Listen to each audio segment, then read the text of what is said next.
सत श्री अकाल जी। बाणी लिखण की लोड़ क्यों पई फेसबुक पेज ते यूट्यूब चैनल ते आप सब का स्वागत है। सो दोस्तों अज आप जी के नाल बहुत ही अहम मुद्दे ते गल करन लगे हाँ। दोस्तों मुद्दा है SC BC भाईचारे के हकों का।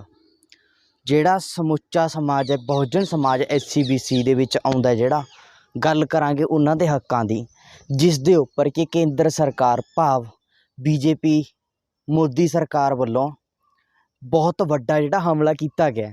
सो दोस्तों उन्हां वालों एक ऐड दी गई है अखबारां दे विच पिछले दिनी ते वो चैनलों ते भी चली है तो बहुत सारे अखबारां दे विच टाइम्स ऑफ इंडिया दे विच भी वो 11 नंबर पेज ते छपी है। सो दोस्तों उस दे विच उन्हां कहा है कि 10 जड़ियाँ उच्च पदवियां ने गियां उन्हां दे उपर सीधी भर्ती की जाऊगी बिना किसी पेपर तो, यानी कि जॉइंट सैकटरी दियां पोस्टां जिहड़ियां कि लोकां दे हक्कां दी नीति बनाउंदियां ने, यानी कि जिहड़ियां लोकां नूं सहूलतां दित्तियां जांदियां ने उस चीज़ दा ओह उलीकदियां ने उन्हां नूं ते उन्हां दे सारे पक्षां नूं जांच पड़ताल करके लोकां दे लई की सही है की नहीं वो सारियां नीतियां जिहड़ियां वो 10 पोस्टां ने वो तय करदियां ने। ये जिहड़ियां 10 पोस्टां ने जॉइंट सैकटरी दी ये पोस्ट है अहुदा हैगा ते इहदे उपर किसी भी तरह के जिवें निजी खिते दे विच हो गया या बाहरलियां कंपनियां दे विच हो गया BJP दी जिहड़ी मोदी सरकार है वो बंदे लिया के बिठा रही है। हालांकि इस दे विच ये जिहड़ी भर्ती उन्होंने करन दी सोची है ना इस दे विच संविधान दा टोटली तौर ते खात्मा कर दिता गया, यानी कि संविधान दा कोई भी कानून कोई भी आर्टिकल नूं शर्तां जिहड़ियां ने उहदियां लागू नहीं हुंदियां। बिना किसी शर्त तो अपनी मनमर्जी के नाल भर्ती जिहड़ी कीती जा रही है। इस दे विच BJP सरकार दा जिहड़ी नीति है वो की है कि संविधान। सो दोस्तों संविधान के जिहड़े आर्टिकल ने 14, 15 ते 16 14 दे विच दोस्तों सारियां जिहड़ियां भर्तियां नेगियां उन्हां नूं परंपरागत तरीके नाल करवाउण दे लई एक योजना बनाई गई है कि SC BC भाईचारे नूं भी इस दे विच बराबर दा हक मिले ते जिहड़ा 15 गा ਉਹਦਾ 15B है जिहड़ा वो SC BC भाईचारे दे विच वंड किवें हुंदी आ वो चीज़ दसदा है। ते जिहड़ा आर्टिकल 16 ਉਹਦੇ ਵਿੱਚ आर्टिकल 16(4) ਦੇ ਵਿੱਚ ਇਹ ਦੱਸਿਆ ਜਾਂਦਾ कि जिहड़ी रिजर्वेशन वो किन्ने % कोटा किस नूं जाना किन्ने % कोटा किस नूं जाना ते इहदे च किन्नी रिजर्वेशन रखी जानी है ना पोस्टां दे विच।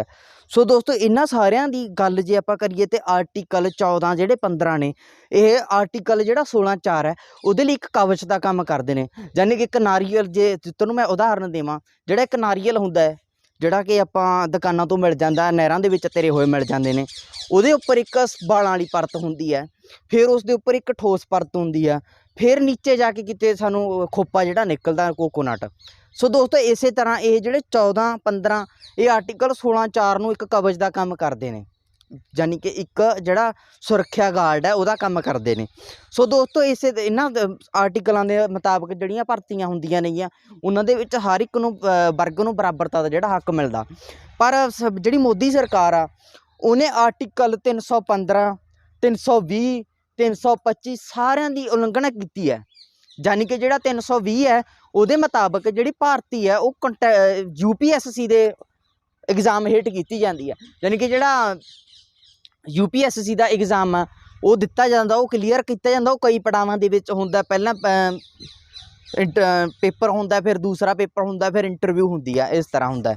सो दोस्तों वो परंपरागत तरीके नाल जी वो पड़ावां दे विच्चों दी लंघदे होए जिहड़े बंदे क्वालीफाइड हुंदे ने जिहड़े बंदे वो पेपर नूं क्लीयर करदे ने वो बहुत ही सूझवान तरीके बंदे हुंदे ने, यानी कि वो एक नीतिवान हुंदे ने जिवें कि आपां कह सकदे हां बहुत ही इंटैलीजेंट जिहड़े हर एक माप तोल दे लई जिहड़े ने वो संभव होंदे ने। सो दोस्तों तुसीं सोच रहे होवोगे कि इहदे नाल सानूं की फर्क पैंदा है क्योंकि जदों भर्ती होऊगी ये 10 पोस्टां जिहड़े जॉइंट सैकटरी ने जे लगणगे तरीके नाल तां उस दे विचों 25% कोटे दे हिसाब नाल SC भाईचारे नूं आऊगा, 12% BC भाईचारे नूं आऊगा।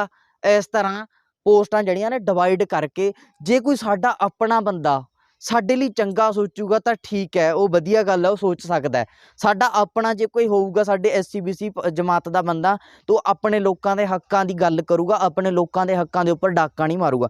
ਪਰ ਜੇਕਰ ਕੋਈ ਏਜੰਸੀਆਂ ਦਾ ਬੰਦਾ, ਕੋਈ RSS ਦਾ, ਜਾਂ ਜਿਵੇਂ ਉਹਨਾਂ ਨੇ ਕਿਹਾ ਕਿ ਕੋਈ ਨਿੱਜੀਕਰਨ ਖੇਤਰ ਵਾਲੇ ਬੰਦੇ, ਜਿਵੇਂ ਕਿ ਅੰਬਾਨੀਆਂ ਅਡਾਨੀਆਂ ਦੇ ਬੰਦੇ ਉੱਥੇ ਲਿਆ ਕੇ ਬਿਠਾਉਣਗੇ, ਤਾਂ ਫਿਰ ਦੋਸਤੋ ਸਮਾਜ ਦਾ ਭਲਾ ਕਿੱਥੋਂ ਹੋਣਾ। ਤਾਂ ਉਹਨਾਂ ਬੰਦਿਆਂ ਨੇ ਸਿਰਫ ਆਪਣੇ ਬਿਜ਼ਨਸ ਬਾਰੇ ਨੀਤੀਆਂ ਬਣਾਉਣੀਆਂ ਨੇਗੀਆਂ, ਜਿਸ ਨਾਲ ਉਹਨਾਂ ਦਾ ਬਿਜ਼ਨਸ ਗਰੋ ਹੋਵੇ, ਉਹ ਅਮੀਰ ਹੋਣ, ਤੇ ਗਰੀਬ ਹੈ ਜਿਹੜਾ ਉਹ ਦਿਨ ਪਰ ਦਿਨ ਗਰੀਬ ਹੁੰਦਾ ਜਾਵੇ। ਕਿਉਂਕਿ ਉਹਨਾਂ ਲੋਕਾਂ ਦਾ ਕੰਮ ਕੀ ਹੈਗਾ, ਮਨੂ ਸਮਿਰਤੀ ਨੂੰ ਲਾਗੂ ਕਰਨਾ, ਜਿਹੜੀ ਕਿ ਸੰਵਿਧਾਨ ਦੀ ਬਿਲਕੁਲ ਉਲਟ ਹੈ, ਜਿਹੜੀ ਕਿ ਮਨੁੱਖੀ ਅਧਿਕਾਰਾਂ ਦੀ ਉਲੰਘਣਾ ਕਰਦੀਆਂ, ਮਨੁੱਖਾਂ ਨੂੰ ਗੁਲਾਮ ਬਣਾਉਣ ਦੇ ਚੱਕਰ ਦੇ ਵਿੱਚ ਲੱਗੀ ਹੋਈ ਹੈ ਜਿਹੜੀ ਮਨੂ ਸਮਿਰਤੀ ਹੈ। ਤੇ ਤੁਹਾਨੂੰ ਯਾਦ ਹੋਣਾ ਕਿ ਬਾਬਾ ਸਾਹਿਬ ਨੇ ਮਨੂ ਸਮਿਰਤੀ ਨੂੰ ਅੱਗ ਲਾ ਕੇ ਸੰਵਿਧਾਨ ਦੀ ਸਥਾਪਨਾ ਕੀਤੀ ਸੀ। ਬਾਬਾ ਸਾਹਿਬ ਨੇ ਸੰਵਿਧਾਨ ਦੀ ਜਿਹੜੀ ਸਥਾਪਨਾ ਕੀਤੀ, ਸੰਵਿਧਾਨ ਲਿਖਿਆ, ਉਹ ਸਾਰਾ ਗੁਰਬਾਣੀ ਨੂੰ ਆਧਾਰ ਮੰਨ ਕੇ ਲਿਖਿਆ।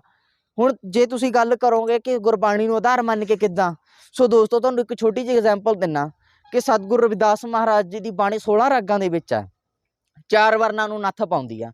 ਤਾਂ ਇੱਥੇ ਆਰਟੀਕਲ 16(4) ਹੈ ਜਿਹੜੀ ਉਹਦੀ ਉਲੰਘਣਾ ਕੀਤੀ ਹੈ, ਪੂਰੇ ਤੌਰ ਤੇ ਖਾਤਮ ਆ।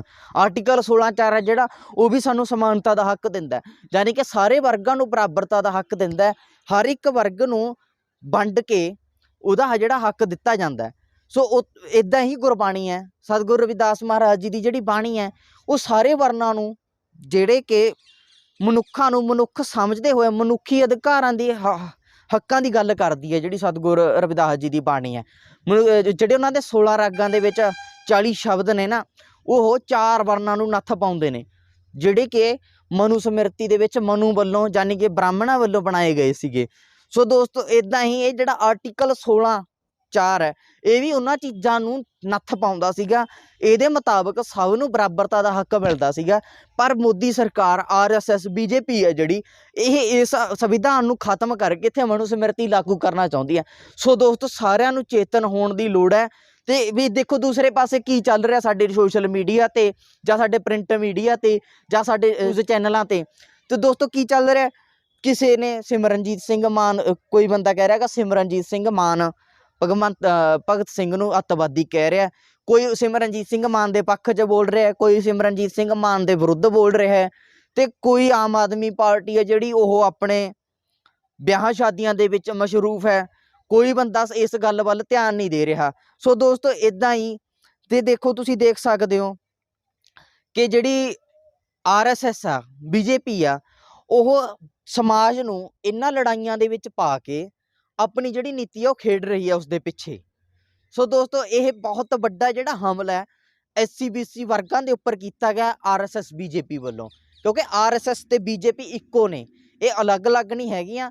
ਇਹਨਾਂ ਦਾ ਕੰਮ ਇੱਕੋ ਆ, ਮਨੂ ਸਮਿਰਤੀ ਲਾਗੂ ਕਰਕੇ ਭਾਰਤ ਦੇ ਜਿਹੜੇ ਮੂਲ ਨਿਵਾਸੀ ਨੇ ਉਹਨਾਂ ਨੂੰ ਦੁਬਾਰਾ ਫੇਰ ਉਸੇ ਪੋਜੀਸ਼ਨ ਤੇ ਲੈ ਕੇ ਆਉਣਾ ਕਿ ਉਹ ਸਿਰਫ ਮਲ ਮੂਤਰ ਜਿਹੜਾ ਉਹੀ ਚੱਕ ਸਕਣ, ਢੋ ਸਕਣ। ਉਹਨਾਂ ਦੇ ਜਿਹੜੇ ਹੱਕ ਨੇ, ਪੜ੍ਹਾਈ ਦਾ ਹੱਕ, ਉਹਨਾਂ ਨੂੰ ਜ਼ਿੰਦਗੀ ਜਿਉਣ ਦਾ ਹੱਕ, ਉਹ ਸਾਰੇ ਖੋਹਣ ਤੇ ਲੱਗੀ ਹੋਈ ਹੈ। ਸੋ ਦੋਸਤੋ ਜਿਹੜੀ ਭਾਰਤ ਸਰਕਾਰ ਹੈ ਉਹ ਸਾਡਾ ਜਿਹੜਾ ਰਾਖਵਾਂਕਰਨ ਹੈ ਉਹਨੂੰ ਸਿੱਧੇ ਤੌਰ ਤੇ ਹਮਲਾ ਕਰਨ ਦੀ ਬਜਾਏ ਟੇਢੇ ਢੰਗ ਨਾਲ ਉਹਨੂੰ ਕੰਡਮ ਕਰ ਰਹੀ ਹੈ, ਉਹਨੂੰ ਕਮਜ਼ੋਰ ਕਰ ਰਹੀ ਹੈ, ਤਾਂ ਕਿ ਅਸੀਂ ਉਸ ਦਾ ਫਾਇਦਾ ਨਾ ਲੈ, ਸਾਨੂੰ ਉਸ ਦਾ ਕੋਈ ਫਾਇਦਾ ਨਾ ਮਿਲੇ। ਯਾਨੀ ਕਿ ਉਹ ਰਾਖਵਾਂਕਰਨ ਸਿੱਧੇ ਤੌਰ ਤੇ ਖਤਮ ਨਹੀਂ ਕਰ ਰਹੀ, ਉਹਨੂੰ ਇੰਨਾ ਕੁ ਕੰਡਮ ਕਮਜ਼ੋਰ ਕਰ ਦੂਗੀ ਕਿ ਅਸੀਂ ਉਸ ਦਾ ਕੋਈ ਲਾਭ ਨਹੀਂ ਲੈ ਸਕਦੇ। ਸੋ ਦੋਸਤੋ BJP RSS ਦੀ ਇਸ ਨੀਤੀ ਨੂੰ ਸਮਝੋ ਤੇ ਸਾਰੇ ਜਣੇ ਇਕੱਠੇ ਹੋ ਕੇ ਆਵਾਜ਼ ਬੁਲੰਦ ਕਰੋ। ਜਿਹੜਾ SC BC ਸਮਾਜ ਹੈ ਆਪਣੇ ਹੱਕਾਂ ਪ੍ਰਤੀ ਜਾਗਰਤ ਹੋਵੋ ਕਿ ਜਿਹੜਾ ਅਸੀਂ ਮੋਦੀ ਸਰਕਾਰ ਦੀ ਜਿਹੜੀ ਇਹ ਚਾਲ ਹੈ ਇਸ ਨੂੰ ਨਾਕਾਮਯਾਬ ਕਰ ਸਕੀਏ। ਤੋ ਦੋਸਤੋ ਰਾਖਵੇਂਕਰਨ ਦੀ ਰਾਖੀ ਕਰਨ ਦੀ ਲੋੜ ਨਹੀਂ, ਸਾਨੂੰ ਜਿਹੜਾ ਰਿਜ਼ਰਵੇਸ਼ਨ ਕੋਟਾ ਮਿਲਿਆ ਉਸ ਦੀ ਰਾਖੀ ਕਰਨ ਦੀ ਲੋੜ ਨਹੀਂ, ਸਾਨੂੰ ਲੋੜ ਆ ਸੰਵਿਧਾਨ ਨੂੰ ਬਚਾਉਣ ਦੀ, ਸਾਨੂੰ ਲੋੜ ਆ ਸੰਵਿਧਾਨ ਦੀ ਰਾਖੀ ਕਰਨ ਦੀ, ਸੰਵਿਧਾਨ ਦੇ ਨਾਲ ਹੋ ਰਹੀ ਛੇੜਛਾੜ ਨੂੰ ਰੋਕਣ ਦੀ। ਜਿਹੜੀ ਸੰਵਿਧਾਨ ਦੇ ਨਾਲ ਛੇੜਛਾੜ ਹੋ ਰਹੀ ਹੈ, ਜੇਕਰ ਅਸੀਂ ਇਸ ਨੂੰ ਰੋਕ ਲੈਂਦੇ ਹਾਂ, ਅਸੀਂ ਸੰਵਿਧਾਨ ਦੀ ਰਾਖੀ ਕਰ ਲੈਂਦੇ ਹਾਂ, ਤਾਂ ਸਾਡੇ ਜਿਹੜੇ ਸਾਰੇ ਹੱਕ ਨੇ ਉਹ ਸਾਡੇ ਕੋਲ ਰਹਿਣਗੇ ਤੇ ਸਾਨੂੰ ਮਿਲਣਗੇ। ਤੇ ਸਾਡਾ ਜਿਹੜਾ ਸੰਵਿਧਾਨ ਦੇ ਵਿੱਚ ਰਾਖਵਾਂਕਰਨ ਸਾਨੂੰ ਮਿਲਿਆ ਹੋਇਆ ਉਸ ਦੀ ਜਿਹੜੀ ਨਾਲ ਕੋਈ ਛੇੜਛਾੜ ਨਹੀਂ ਕੀਤੀ ਜਾਊਗੀ, ਜੇਕਰ ਅਸੀਂ ਸੰਵਿਧਾਨ ਨੂੰ ਪਹਿਰਾ ਦੇ ਕੇ ਬਚਾ ਲਵਾਂਗੇ ਖਤਮ ਹੋਣ ਤੋਂ। ਸੋ ਦੋਸਤੋ ਇੱਦਾਂ ਹੀ ਨਿੱਤ ਨਵੇਂ ਮੁੱਦਿਆਂ ਨੂੰ ਲੈ ਕੇ ਆਪ ਜੀ ਦੀ ਸੇਵਾ ਦੇ ਵਿੱਚ ਹਾਜ਼ਰ ਹੁੰਦੇ ਰਹਿੰਦੇ ਹਾਂ। ਧੰਨਵਾਦ ਜੀ।